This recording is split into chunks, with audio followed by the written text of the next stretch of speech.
السلام عليكم. مرحبا بكم في قناة وداد دودي. وصفة اليوم غريبة البهلة. ندوز المقادير وطريقة التحضير.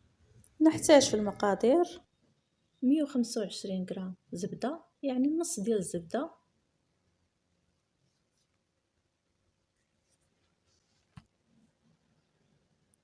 كاس سكر سنيدة،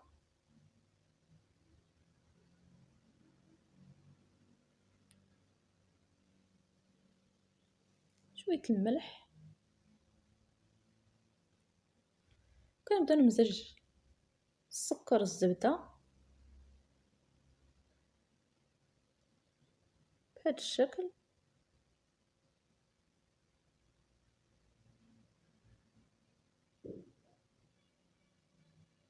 نزيد كاس زيت،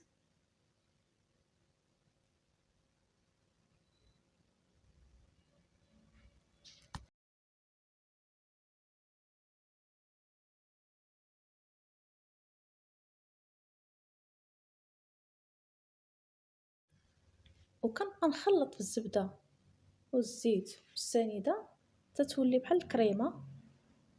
عندي كاس جنجلان محمر ما مطحونش،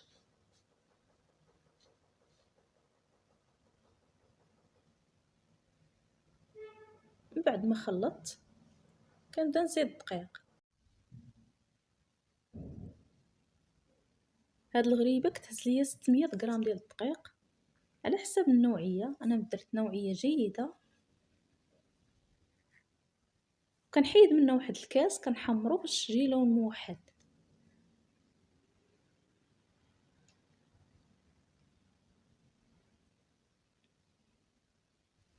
كنزيد واحد 2 خمارات ديال الحلوى،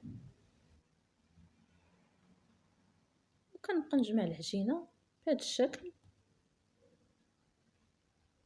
انا ما كتدلكش غير كتجمع.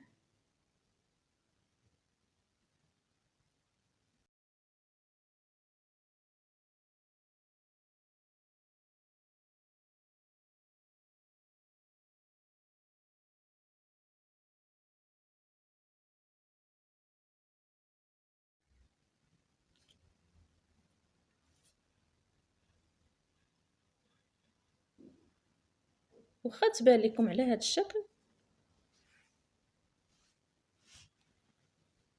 حقاش ما فيهاش البيض، هذاك الشيء علاش ما كتجيش مجموعه مزيان. غنبدا نشكل فيها.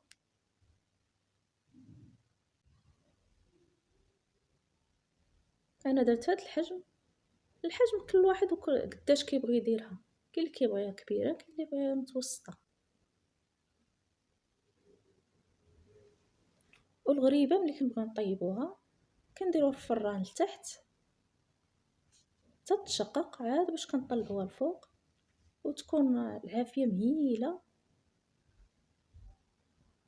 هي كطيب بالزربه، ما كتشدش الوقت بزاف، وكيجي لون موحد.